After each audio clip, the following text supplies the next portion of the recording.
Dr. Przam says offering programs like the event management degree and the newly added entertainment management degree are just part of what creates the culture of hospitality here on campus. To start off, we're going to take a drive over to the Daytona International Speedway, where this Sunday will be the 58th running of the Daytona 500, and history will be made on the track. Up until last year, this park closed from November to February so the landowners could hunt. That was also a time when many migratory birds were seen in the area. The U.S. Department of Defense is leading a new project, and a UCF scientist will be involved. We talked to the professor and one of his students to see what this could mean for the future of textiles. The creators of Hyperloop believe that traveling in tubes will one day be more practical than traveling on railroads.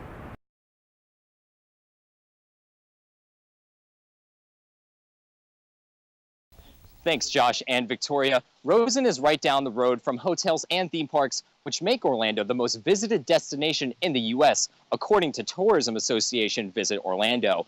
And one student I spoke with is just one example of how Rosen is one of the best at preparing hospitality majors for the future.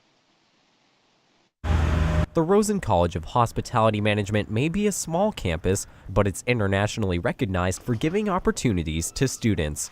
Senior Carla Guevara says working at the Marriott and being friends with Pocahontas and Jasmine is part of her passion. So being that I work in a theme park, that's been very beneficial because that theory that I learn in school, I get to practice every day at my job. Guevara is one of many students who want to work in Central Florida's largest industry. Tourism Association Visit Orlando tells us that 1 out of 3 people work in this industry here in Central Florida. And it's no surprise, CEO World Magazine surveyed 18,000 hospitality professionals, and they ranked Rosen the 5th best hospitality program in the world. Dean of the Rosen College of Hospitality Management, Dr. Abraham Przam, says the college earned that spot. But we also, because of our location, have tremendous opportunities for our students to experience the best hospitality enterprises throughout the world. And Guevara plans to be a hotel executive, but she thinks Rosen prepared her for any position. I want to be a transformational leader and a positive role model. So as long as I can make a difference where I'm working, I think I'll be happy and satisfied. And learning here will help her in the world of hospitality. Dr. Przam says offering programs like the event management degree and the newly added entertainment management degree are just part of what creates the culture of hospitality here on campus. Reporting live from Rosen, I'm Troy Kless. Back to Josh and Victoria. Here in the design lab, the team Podbreakers designed a part for a high-speed rail system. Jonathan Iescas tells us his team has pulled out all the stops. It was challenging, but it kept us motivated and it kept us moving forward, because we knew it wasn't going to be easy. In 2013, SpaceX founder Elon Musk created the idea for Hyperloop, a rail system that carries passengers in a vacuum tube. And it's fast, really fast. Take Sunrail, for example. A Sunrail train can travel up to 79 miles per hour. The Hyperloop could go up to 750 miles per hour. And it would be easier to maintain, so this is definitely going to expand further than the U.S. and could go globally. Podbreakers will pitch their design at Texas A&M University next weekend to earn a place on the test track in California this summer. This is a really neat idea, and I'm glad to have this opportunity to be part of this team to represent the UCF nationally. The Podbreakers designed their emergency brake system to help keep the pods more safe.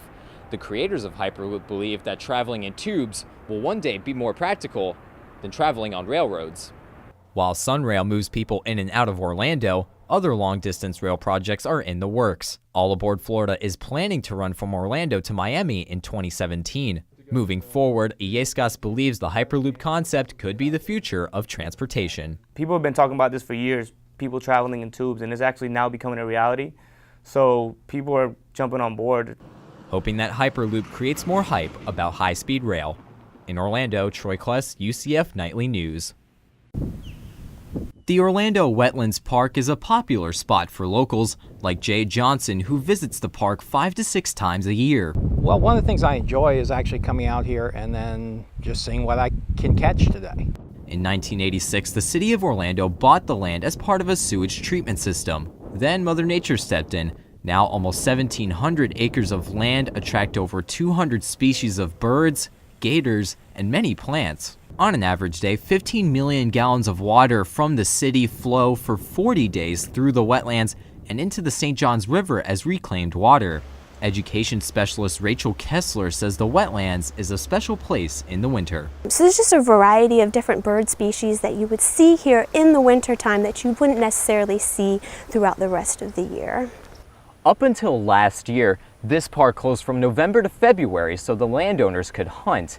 That was also a time when many migratory birds were seen in the area, making the wetlands a very popular birdwatching site here in Florida. No records were kept of how many animals were killed, but the ducks can swim easy now that hunting season is over for good. Now Johnson and others can enjoy the park year-round. And the temperatures obviously are better. Okay. It's more pleasant than being here in August. Finding refuge in wildlife. In Orlando, Troy Kless, UCF Knightly News.